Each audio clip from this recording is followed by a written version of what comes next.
प्रदेशवासियों को सीएम धामी का बड़ा गिफ्ट। नजूल भूमि पर 2600 परिवारों को मिलेगा मालिकाना हक।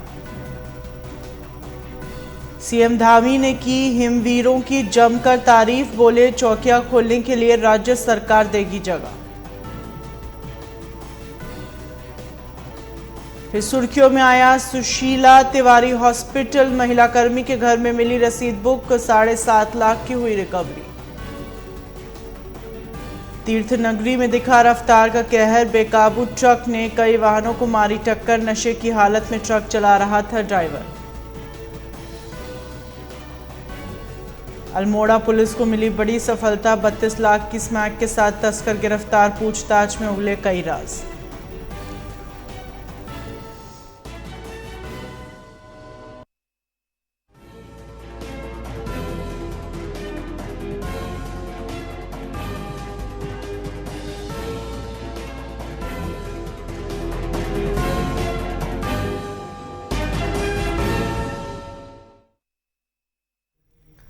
नमस्कार, स्वागत है आपका। आप देख रहे हैं न्यूज लाइव। मैं हूं आपके साथ हिना। बुलेटिन की शुरुआत करते हैं उत्तराखंड की खबरों के साथ। लोकसभा चुनाव को देखते हुए केंद्र व राज्य सरकार द्वारा ऐसी कई योजनाओं का प्रचार प्रसार किया जा रहा है जो आमजन से सीधे ताल्लुक रखती हैं। उत्तराखंड में पिछले कुछ महीनों से धामी सरकार का पूरा फोकस युवाओं पर दिखाई दे रहा है और इसी कड़ी में रोजगार से लेकर विभिन्न योजनाओं में युवाओं को लाभ दिया जा रहा है। उत्तराखंड कैबिनेट की बैठक के दौरान छात्रवृत्ति बढ़ाने से जुड़े फैसले को भी इसी रूप में देखा गया। जाहिर है, भाजपा ने लोकसभा चुनाव के लिए 400 पार का नारा दिया और इसे पूरा करने के लिए युवाओं और महिलाओं की भूमिका बेहद अहम रहने वाली है। दरअसल प्रदेश में युवाओं और महिलाओं से जुड़ी विभिन्न योजनाओं पर तेजी से काम करने के निर्देश राज्य सरकार द्वारा दिए गए। इतना ही नहीं, पिछले कुछ महीनों में धामी सरकार ने युवाओं को अपॉइंटमेंट लेटर बांटने से जुड़े कार्यक्रमों को आगे बढ़ाया। स्थिति यह है कि पिछले कुछ दिनों में करीब 4 से 5 विभागों में चयनित अभ्यर्थियों को सरकार द्वारा अपॉइंटमेंट लेटर दिया गया और संदेश साफ है कि सरकार युवाओं के लिए रोजगार के बेहतर मौके पैदा कर रही है।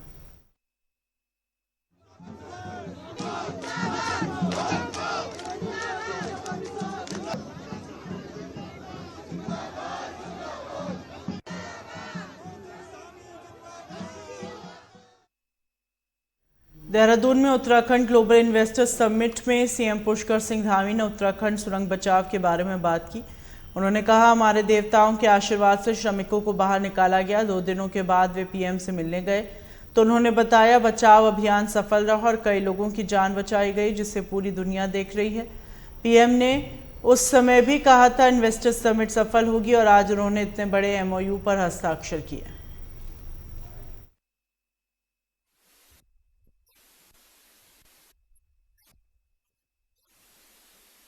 और उद्घाटन सत्र पूरा ही होने वाला था।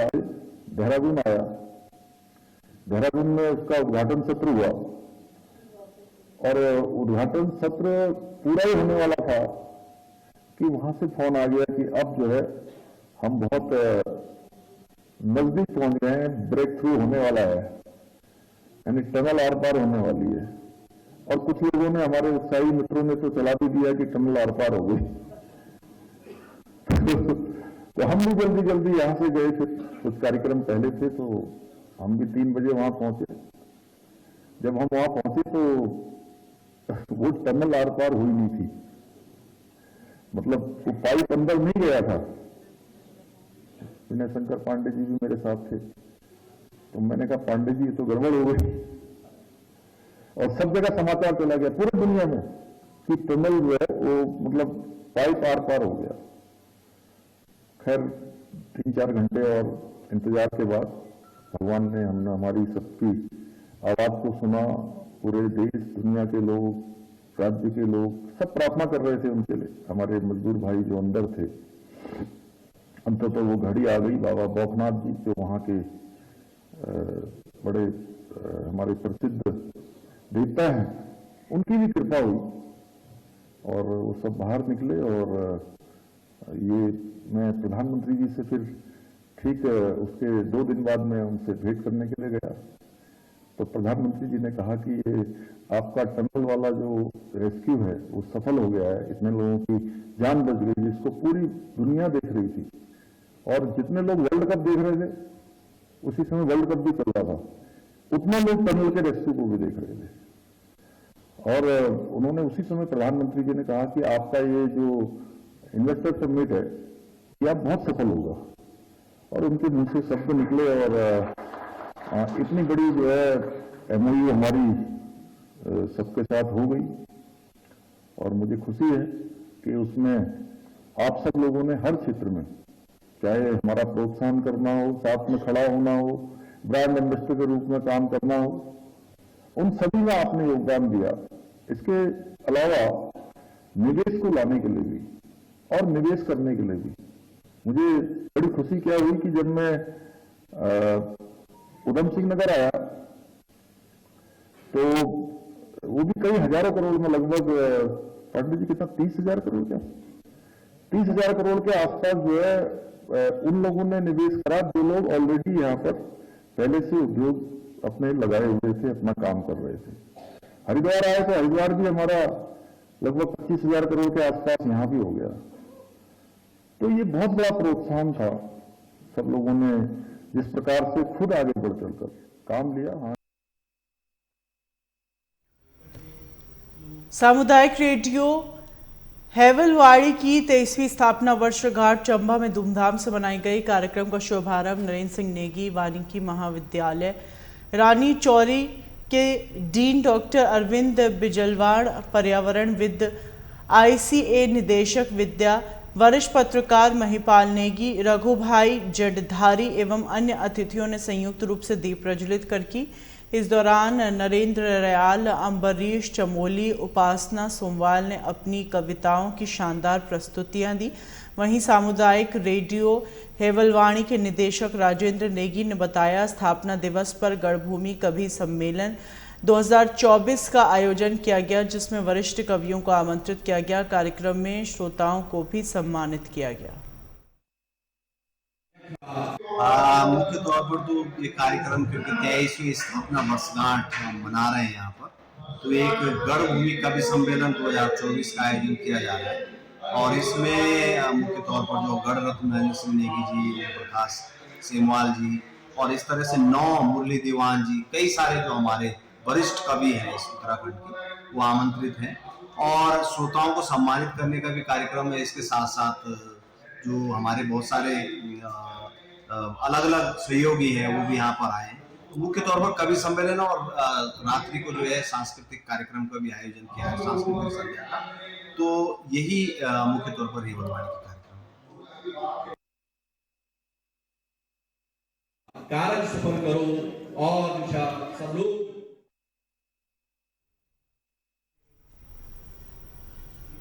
कांग्रेस प्रदेश प्रवक्ता दीपक बलयूटिया ने मुख्यमंत्री पुष्कर सिंह धामी द्वारा बिंदु खत्ता को राजस्व ग्राम के रूप में घोषणा में शामिल करने पर प्रतिक्रिया दी। उन्होंने कहा कि लोकसभा चुनाव नजदीक है, ऐसे में भाजपा सरकार घोषणाओं की बरसात कर रही है।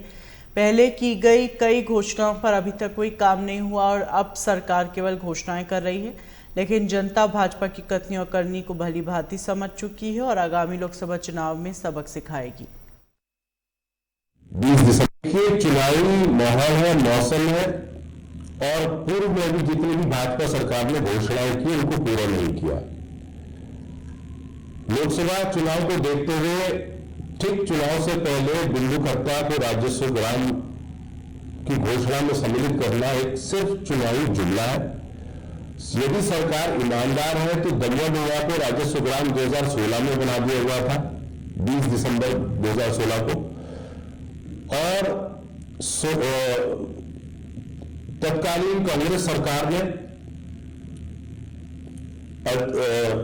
इसकी जो सीमांकन और सर्वेक्षण क्रिया के लिए जो आदेश जारी किया, जिससे कि उनको मालिकाना हक मिलता। लेकिन 2020 में भाजपा सरकार ने सर्वेक्षण क्रियाओं पर रोक लगाकर दमोह के लोगों को मालिकाना हक छीनने का काम किया, जिसका मुकदमा माननीय उच्च न्यायालय में चल रहा है, जिसकी अगली तारीख 16 अप्रैल है। दूसरी तरफ जो शहीद सैनिक, उनकी जो वीरांगना है, उनको प्रोत्साहन राशि देने की बात 2016 में कांग्रेस की सरकार ने करी थी, लेकिन भाजपा की सरकार ने उस पर रोक लगाने के लिए उच्च न्यायालय से लेके सर्वोच्च न्यायालय तक में जो है चुनौती दी है।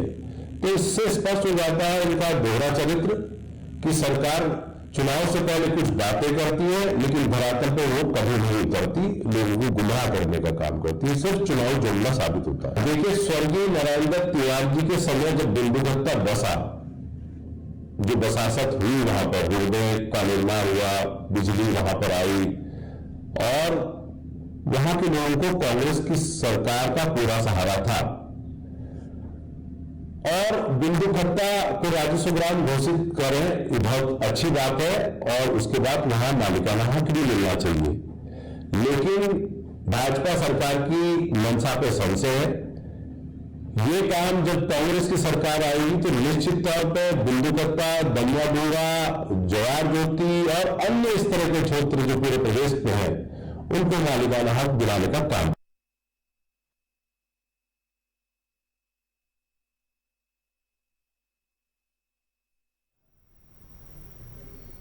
नई टिहरी के ब्लॉक मुख्यालय में आंगनबाड़ी कार्यकर्ताओं का धरना 12वें दिन भी जारी है। कार्यकर्ताओं का कहना है यदि उनकी मांगों पर जल्दी गौर नहीं किया गया तो आंदोलन को उग्र किया जाएगा। पिछले कई महीनों से अपनी कई मांगों की मांग कर रहे हैं लेकिन उत्तराखंड सरकार इस पर ठोस निर्णय नहीं ले रही, इसलिए प्रदर्शन के माध्यम से उत्तराखंड सरकार को जगाने का काम किया जा रहा है।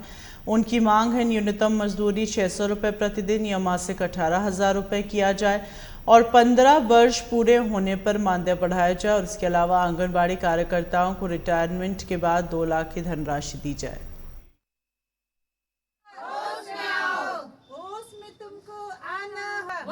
कार्यकर्ता चंबा ब्लॉक, हमारी मांग है 3 सूत्रीय मांग है। एक मांग तो हमारी पूरी हो गई है लेकिन आज हमारा धरने का 12वां दिन है और अभी भी कोई सुनवाई नहीं है। सरकार आश्वासन ही दे रही है अभी तक लेकिन उस पर कोई बात नहीं हुई है। 3 सूत्री मांग, पहली मांग है हमारी कि हमें प्रतिदिन दिहाड़ी 600 रुपये के हिसाब से मंथली 18,000 रुपया दिया जाए। उसके बाद दूसरी मांग है हमारी 15 साल पूर्ण हो चुके कार्यकर्ता सहायिका को स्वतः ही उनके मानदेय में वृद्धि की जाए, सीनियरिटी के आधार पर स्वतः ही वृद्धि की जाए और पर साल मानदेय स्वतः ही बढ़ा दिया जाए ताकि हमें सड़कों पे न उतरना पड़े। और तीसरी मांग है हमारी रिटायरमेंट के तौर पर, जब हमारी बहनें रिटायर होती है और 60 साल पूरे कर चुकी होती है तो हमें खाली हाथ घर जाना पड़ता है। 2 लाख रुपए कम से कम सरकार एक मुश्त रकम दे दे हमें ताकि हम आगे का जीवन यापन कर सकें।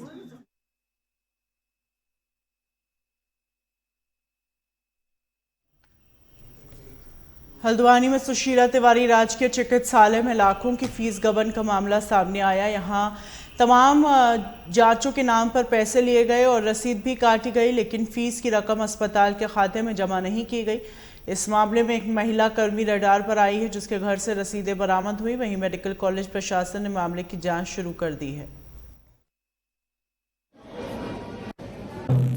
ये जो मामला ये रिसेंटली मेरे संज्ञान में आया है, वो रिसेप्शन काउंटर से रिलेटेड जो भी रसीद बुक से संबंधित था, तो उसके लिए हमने एक उचित कार्रवाई करने जा रहे हैं। जितने भी लोग उसमें इन्वॉल्व होंगे तो विस्तृत कार्रवाई करके जो भी जानकारी हमें मिलेगा या जो भी निष्कर्ष निकले उसी के अनुरूप जो है आवश्यक पनिशमेंट दिया जाएगा। कितने कुछ रिकवरी करेगा? नहीं, इसमें कुछ जो रसीद बुक थे उनसे घर से बरामद किए गए हैं। लगभग 3,66,000 का रिकवरी उनसे करा दिया गया है। अगला कदम आप लोग क्या करेंगे? अगला कदम यह है कि और भी रसीद बुक हम चेक करेंगे। जितने भी कर्मचारी वहाँ पर काम कर रहे हैं उनसे देखेंगे कि किस किस के पास कौन कौन से रसीद बुक है और कब से जमा नहीं किए गए। अभी मुझे जांच की जिम्मेदारी दी गई है। प्रथम दृष्टया जो है इसमें एक कार्य की सीधी संलिप्तता प्रतीत हो रही है। उसके अलावा जो भी अनुभाग के प्रभारी अधिकारी थे, कर्मचारी थे, उनका उसमें क्या रोल है, उनकी संलिप्तता है या उनकी लापरवाही हुई है, वो जांच के बाद स्पष्ट हो पाएगा। तो अभी हमारी पहली कोशिश ये है कि जितनी भी धनराशि का जो सही समायोजन नहीं हो पाया था उसको हम मैक्सिमम समायोजन कर रहे हैं। कुछ धनराशि का समायोजन, लगभग 4 लाख रुपए का समायोजन ऑलरेडी हो चुका है। बाकी हमें अनुमानित है कि 3 लाख रुपए की धनराशि शायद और शेष है, उसके समायोजन के प्रयास जारी है।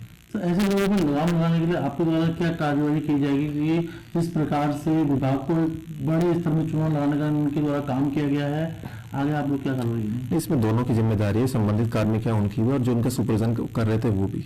तो सुपरविजन जो कर रहे थे उनके स्तर से कहाँ कमियां रही हैं उसको भी हम देखेंगे और आगे के लिए क्या सुधार हो सकता है। साथ ही डिजिटल हम लेन देन कैसे कर सकें ताकि भविष्य के लिए कोई लूपहोल हमारे स्तर पर ना रहे, उसके लिए दिशा में भी हम विचार करेंगे।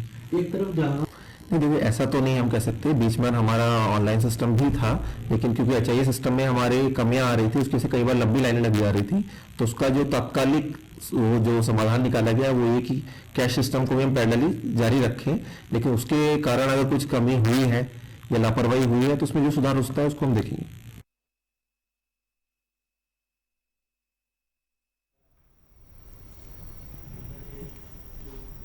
नैनीताल जिले के मुख्य विकास अधिकारी अशोक पांडे ने नैनीताल दुग्ध संघ लालकुआं के आंचल प्लांट का निरीक्षण किया।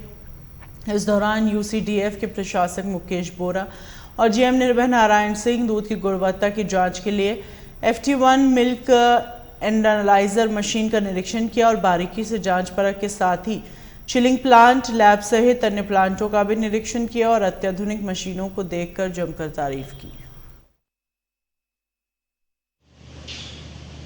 अधिकारियों से ऐसी निर्देश प्राप्त हुए थे कि जो हमारी FT1 मशीन लगी है योजना के तहत उसका निरीक्षण करें और उसका जो वर्किंग है कि नहीं है या किस प्रकार काम कर रहा है उसके बारे में अवगत कराएं। तो सर मुझे बताए थे, उसके एवज में उनको प्लांट का निरीक्षण कराया गया और साथ में निरीक्षण के वक्त पूरे प्लांट के टेक्नोलॉजी के बारे में भी जो उन्होंने पूछा बताया गया और जो हम प्रोडक्ट बनाते हैं उसके बारे में भी अवगत कराए, उसके क्वालिटी के भी बारे में अवगत कराए और दुग्ध संघ के विस्तार के बारे में भी, कैपेसिटी विस्तार के बारे में भी CDO सर से चर्चा हुई।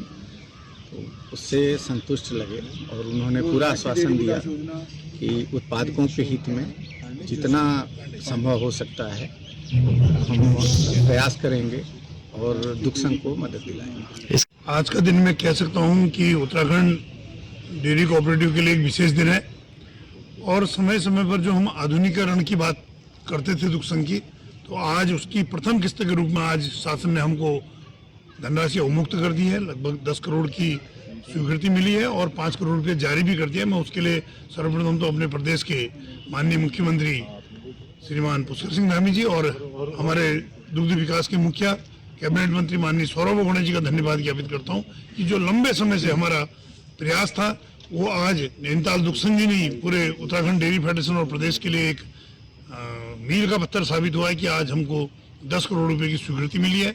और दूसरा, जो आज मुख्य विकास अधिकारी महोदय का नैनीताल दुग्ध संघ में दौरा था तो मुझे भी जानकारी मिली कि आज उनका निरीक्षण है, तो बहुत अच्छा लगा कि जो उन्होंने निर्देशों के क्रम में आज मेरे द्वारा यहाँ प्लांट का निरीक्षण किया गया। खासकर एक FT1 मशीन इन्होंने क्रय की है, विदेश से आयातित की है, जिसका मुख्य उद्देश्य ये है कि जो आम जनता है उनको एक अच्छी क्वालिटी का दूध टेस्ट के द्वारा सप्लाई किया जाए और ये मशीन 14 टेस्ट कंप्लीट करती है। उसी का आज निरीक्षण था मुख्य रूप से। द्वारा बताया गया कि यहाँ पे कई प्रकार के प्रोडक्ट्स बन रहे हैं और क्वालिटी के आधारित इन प्रोडक्ट्स को मार्केट में लाया जा रहा है और आम जनता के उपयोग के लिए भेजा जा रहा है। इनके द्वारा कुछ अपनी समस्याएं जो बताई गई, जैसे कैपेसिटी कम होने की वजह से ये अपना विस्तार नहीं कर पा रहे हैं, तो शासन से जो पैसा प्राप्त हुआ उसके द्वारा कैपेसिटीज की बढ़ाई जाएगी। 1 लाख लीटर से बढ़ा के 1.5 लाख लीटर किया जाएगा। जितने भी सरकारी कार्यक्रम होते हैं वैसे हम लोग यथासंभव आंचल को प्रमोट करते हैं। आम जनता से भी अपील है कि आंचल के प्रोडक्ट्स, क्योंकि एक तो उत्तराखंड के अपने प्रोडक्ट्स हैं और दूसरा क्वालिटी के आधार पे भी बेस्ट हैं, तो आप उसका उपयोग करिए।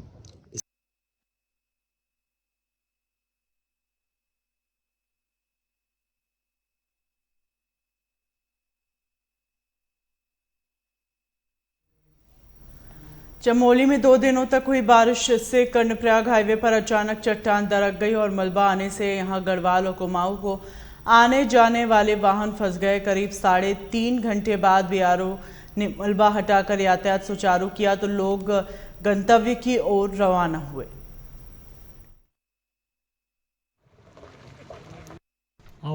हमने पहले इसको ग्रोटिंग मशीन लेके आए थे।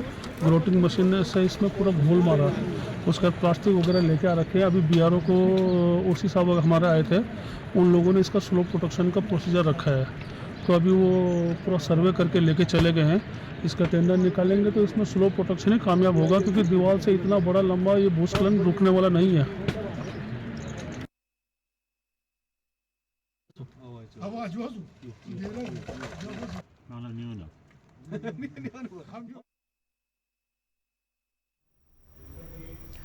चमोली के अंतिम विश्व प्रसिद्ध रिहायशी गांव वाण का देवी देवताओं और प्रकृति ने सदियों से अटूट निष्ठा और प्रेम का संबंध रहा। यह गांव अपनी कई संस्कृतियों व परंपराओं के लिए जाना जाता है।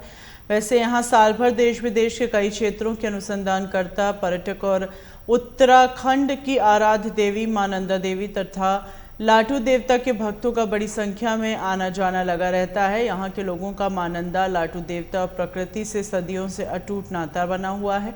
यह लोग देवी देवताओं के साथ प्रकृति की पूजा अर्चना भी करते हैं। वहीं बर्फबारी में यहाँ के लोगों ने खुशी से जश्न मनाया और आज उनका मानना है कि यह अब इस साल की आखिरी बर्फबारी है और कड़ाके की ठंड को दरकिनार करते हुए ग्रामीणों ने अपनी ही अनोखी संस्कृति में सराबोर होकर साल की अंतिम बर्फबारी को शानदार विदाई दी। थोड़ा 5 मिनट का कार्यक्रम या तो गीत गाना किस खुशी में मनाया गया। हमारी फसल को, हमारी धरती माँ को, प्यासी धरती को प्यास बुझ गई, हमारी फसल को प्यास मिल गई, प्यास बुझ गई। हमें इस खुशी में बहुत उत्सव के कारण से हमने ये सांचली, 2 शब्द सांचली लगा दी। हमारे ग्राम गांव में ये लास्ट, मेरे ख्याल से ये लास्ट पर्व होगा।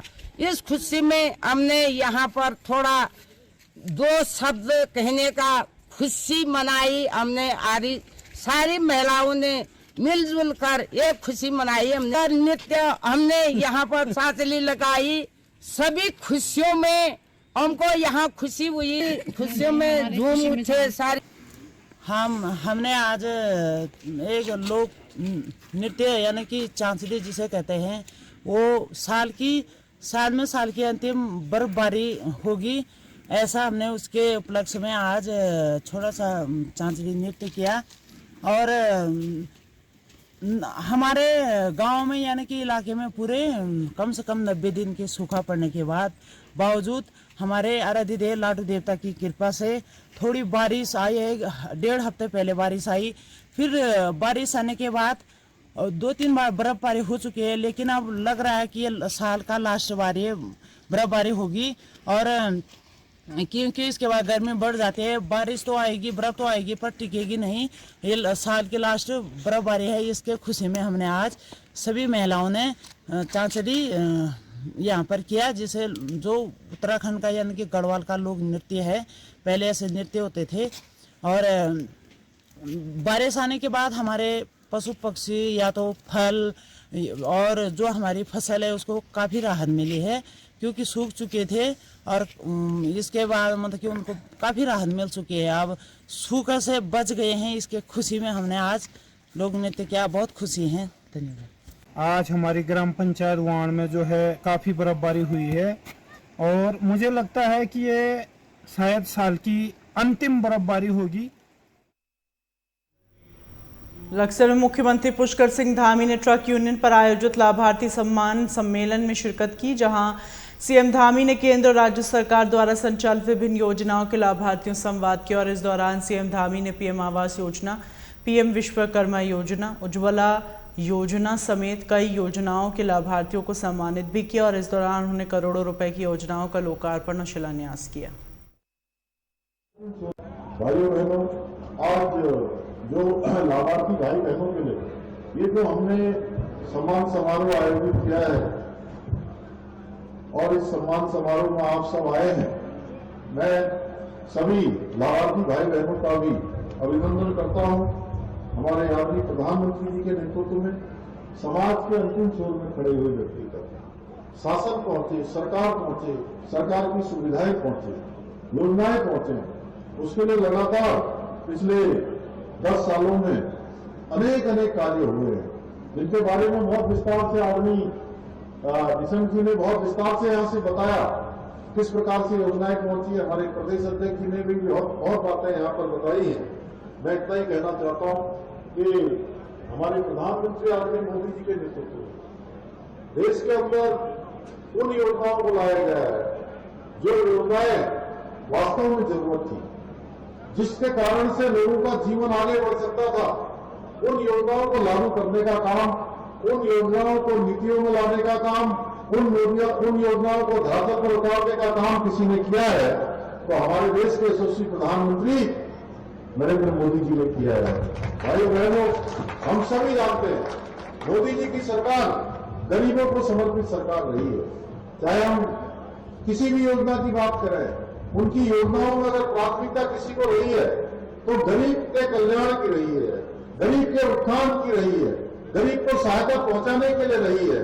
हमेशा उसके मूल में रहा है कि ऐसे व्यक्ति, ऐसे लोग, ऐसे भाई बहन जो समाज के अंतिम छोर में रहते हैं, जो गरीबी में अपना जीवन यापन करते हैं, उनका जीवन स्तर कैसे उठाया जाए, उनको कैसे सहायता पहुंचाई जाए, उसको मूल में रखकर हमारे प्रधानमंत्री नरेंद्र मोदी जी ने काम किया है। क्योंकि वो गरीब परिवार में पैदा हुए, उन्होंने गरीबी को जिया है, गरीबी को देखा है, गरीबों को दुख दर्द को सहा है और गरीबों के दुख दर्द को हमेशा उन्होंने अपने सीने से लगाया है। इसीलिए उसको दूर करने के लिए हर संभव प्रयत्न उन्होंने 10 सालों में किए हैं। भाइयों बहनों, आज आप सब लोग इतनी बड़ी संख्या में आए हैं। मैं कह सकता हूं कि इतनी बड़ी संख्या आपकी ये दर्शाती है कि पिछले 10 सालों में गरीब कल्याण के लिए अनेकों काम देश के अंदर हुए हैं। प्रधानमंत्री जी के नेतृत्व में आज हमारा देश हर क्षेत्र में आगे बढ़ रहा है। आज भारत का मान सम्मान और स्वाभिमान पूरी दुनिया के अंदर बढ़ रहा है। आज भारत की सरकार जो भी फैसले लेती है उसकी गूंज पूरी दुनिया में होती है। यही कारण है कि आज भारत भी दुनिया में तेजी से आगे बढ़ रहा है। आप देखिए, कोरोना महामारी आ गई, पूरी दुनिया अस्त व्यस्त हो गई, लेकिन हमारे देश की अर्थव्यवस्था 11वें नंबर से 5वें नंबर की अर्थव्यवस्था हो गई। ये हमारे प्रधानमंत्री जी का नेतृत्व कौशल था।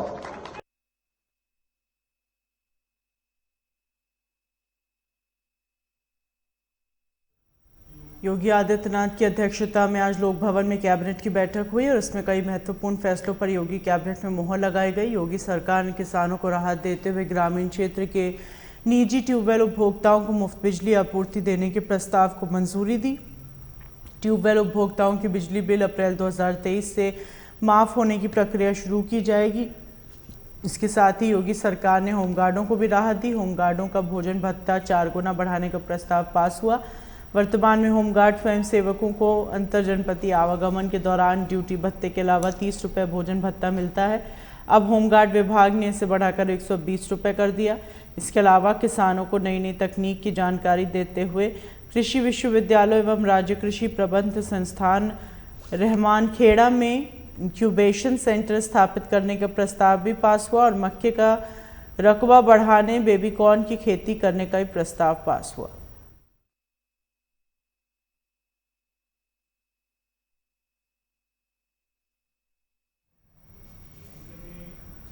उत्तर प्रदेश के डिप्टी सीएम केशव प्रसाद मौर्य ने पीएम मोदी की मेरा देश मेरा परिवार है वाली टिप्पणी पर कहा, पीएम मोदी हमेशा अपने संबोधन की शुरुआत मेरा परिवार से करते हैं। पीएम नरेंद्र मोदी का यह अभियान अपने आप में उन सभी विपक्षी दलों के लिए एक जवाब है जो प्रधानमंत्री के विपरीत केवल अपने बेटे बेटियों और रिश्तेदारों को ही अपना परिवार मानते हैं। प्रधानमंत्री श्री नरेंद्र मोदी जी मेरा भारत मेरा परिवार, और वो अपने संबोधन की शुरुआत मेरे परिवार जनों कह करके करते हैं। और जो इंडी गठबंधन के भ्रष्टाचार के दलदल में डूबे हुए दल हैं और उनके नेता हैं, माननीय प्रधानमंत्री जी के इस प्रचार से उनकी नींव हिल गई है। जो राजनीति को और पार्टियों को एक परिवार की जागीर बना करके रखे थे, आज वह जागीर उनकी खिसक रही है और देश किस प्रकार से प्रधानमंत्री जी के साथ खड़ा है, वह जो कैंपेन चल रहा है, मैं भी मोदी परिवार का सदस्य हूं, तो यह अपने आप में एक जवाब है ऐसे परिवारवादी राजनीति करने वालों को कि मोदी जी देश के 140 करोड़ लोगों को अपना परिवार मानते हैं। वो केवल अपने परिवार को अपना परिवार मानते हैं, अपने बेटे को अपना परिवार मानते हैं, अपनी पत्नी को अपना परिवार मानते हैं, अपनी बेटी को अपना परिवार मानते हैं। अपने एक परिवार में किसी भी प्रकार से राजनीतिक कैद नहीं होनी चाहिए और राजनीति में जो अच्छे लोग हैं वो आगे आने चाहिए। और यही प्रचार आदरणीय प्रधानमंत्री जी ने किया, तो इसी से मिर्ची श्री राहुल गांधी जी को भी लगी है, इसी से श्री लालू यादव जी को लगी है, इसी से श्री अखिलेश यादव जी को लगी है, इसी से ममता बनर्जी जी को लगी है, इसी से स्टालिन जी को लगी है। जो परिवारवादी राजनीति करने वाले उनको सबको इसी के कारण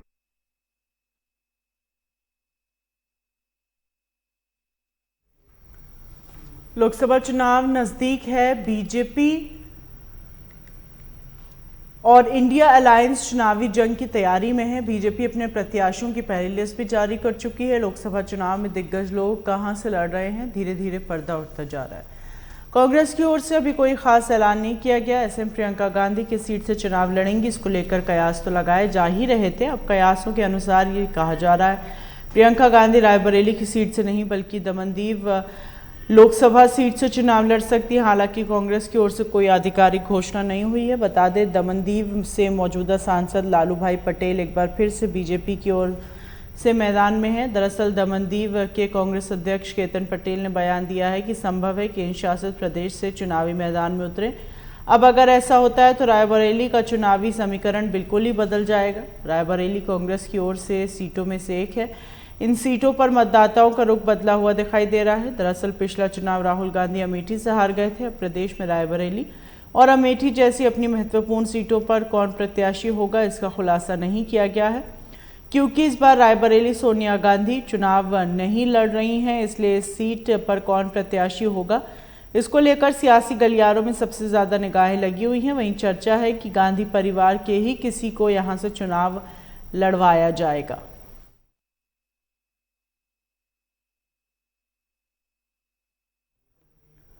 उत्तर प्रदेश में योगी मंत्रिमंडल का विस्तार लगभग फाइनल हो गया है। 4 नाम लगभग तय माने जा रहे हैं जो मंत्री पद की शपथ लेंगे, जिसमें ओम प्रकाश राजभर, अनिल कुमार, दारा सिंह चौहान, सुनील शर्मा शामिल हैं।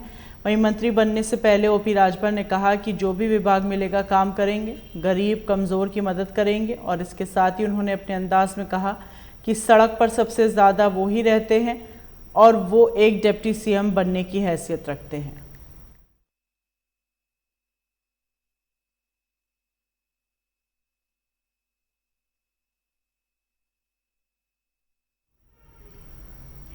उत्तर प्रदेश के सीतापुर जनपद में दीक्षांत परेड कार्यक्रम का आयोजन हुआ। इस दौरान एडीजी अमरिंदर कुमार सेंगर ने सभी प्रशिक्षण लेने वाले अभ्यर्थियों को विशेष शुभकामनाएं देते हुए पुरस्कार वितरित किया। बता दें, पुलिस लाइन में आयोजित इस कार्यक्रम में एक बार फिर महिला सशक्तिकरण का जलवा देखने को मिला। सब इंस्पेक्टर गोपनीय की ट्रेनिंग ले रहे हैं। 110 अभ्यर्थी में टॉप 10 अभ्यर्थियों की सूची में 8 स्थानों पर महिला अभ्यर्थियों ने कब्जा किया। वहीं प्रथम, द्वितीय एवं तृतीय स्थान पर भी महिला पुलिसकर्मियों ने अपना दमखम दिखाते हुए अपना कब्जा बनाए रखा। अपर पुलिस महानिदेशक अमरिंदर कुमार सिंह का कहना है, लोकसभा चुनाव को शांतिपूर्ण कराने के लिए पुलिस दृढ़ संकल्पित है और महिलाएं देश की प्रगति में आगे जाकर भागीदारी कर रही हैं। जनपद सीतापुर में आरटीसी सीतापुर से हमारे 110 एसआई गोपनीय जो प्रशिक्षणाधीन थे, उनका प्रशिक्षण यहाँ पे समाप्त हुआ और इसके पश्चात यह सारे प्रशिक्षुगण अपने व्यवहारिक प्रशिक्षण के लिए फील्ड में जाएंगे। आज उन्हीं का दीक्षांत समारोह, पासिंग आउट परेड थी, तो आज मैं उसमें सम्मिलित हुआ था और इस कार्यक्रम को भव्य तरीके से संपन्न कराने के लिए समस्त कर्मीगण जो आरटीसी के थे, हमारे एसपी सीतापुर साहब के नेतृत्व में वो सभी बधाई के पात्र हैं, जिन्होंने इस कार्यक्रम को बहुत ही अच्छे तरीके से अंजाम दिया। सर, इलेक्शन कुछ दिनों में होने वाला है, क्या चैलेंज रहेगा आपके लिए? क्योंकि जोन में आप मिले हैं और काफ़ी संवेदनशील और अति संवेदनशील है। जोन में करीब 62 असेंबली कंस्टिट्यूंसीज हैं। पूर्ण रूप से 14 हमारे लोकसभा क्षेत्र के 10 लोकसभा क्षेत्र पूर्ण हैं, 4 आंशिक हैं। इसके लिए माननीय निर्वाचन आयोग के द्वारा बैठक की गई है। जो भी तैयारियां हैं, चाहे वो हमारी क्रिटिकलिटी और वल्नरेबिलिटी मैपिंग की हो या कानून व्यवस्था की अन्य तैयारियां हैं, उसकी समीक्षा की गई है और माननीय मुख्यमंत्री जी के नेतृत्व में पूरा प्रदेश, उत्तर प्रदेश पुलिस पूरी तरह इस चुनाव को शांतिपूर्वक संपन्न कराने के लिए कृत संकल्प है। यहाँ पे कितने ट्रेनिंग उपनिरीक्षकों को आज पासिंग आउट परेड में 110। सर, आज जो यादव प्रशिक्षु पास कर रहे थे, SIM को जो ट्रेनिंग ले रहे थे, उसमें महिला सशक्तिकरण का भी देखने को मिला है, क्योंकि सरकार की भी प्राथमिकता है महिला सशक्तिकरण को देखते हुए 10 जो टॉप 10 आए हैं उसमें 8 महिलाओं ने सर स्थान प्राप्त किया। क्या कहेंगे सर? जी, आपने बिल्कुल सही फरमाया कि ये हमारे देश में, प्रदेश में जिस प्रकार से महिला सशक्तिकरण के विभिन्न प्रयास विगत वर्षों में हुए हैं, उसी का ये परिणाम, सुखद परिणाम परिलक्षित हो रहा है कि महिलाएं भागीदारी कदम से कदम मिलाकर सबके साथ देश की प्रगति में अपना योगदान दे रही हैं। हर फोर्स में देखा जाए, चाहे वायुसेना हो, चाहे थल सेना हो, चाहे अपने पुलिस विभाग में हो, अब महिलाओं की भागीदारी सर अधिक हो रही है सर। बिल्कुल बिल्कुल, ये हमारे यहाँ सकारात्मक जो सामाजिक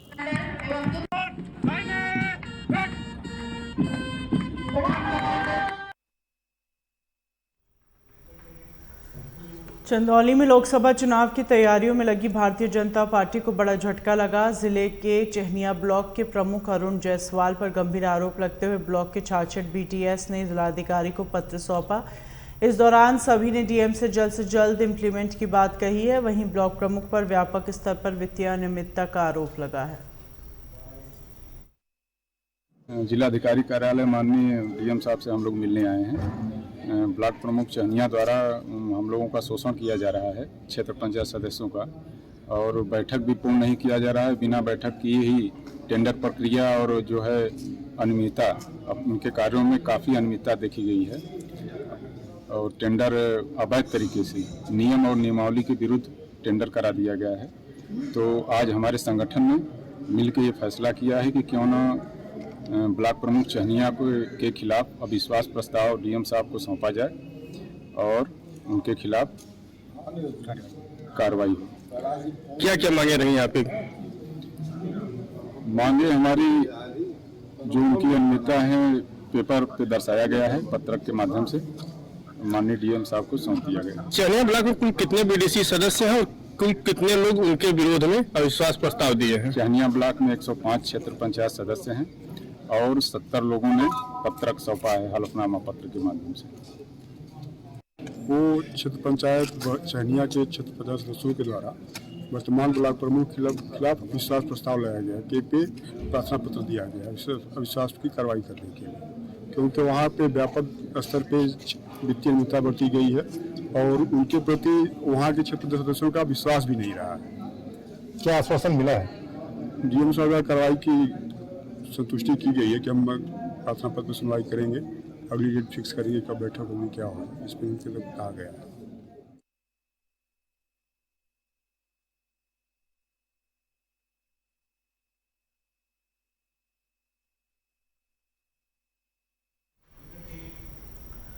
खबरों के साथ बुलेटिन में फिलहाल इतना ही। दीजिए इजाजत।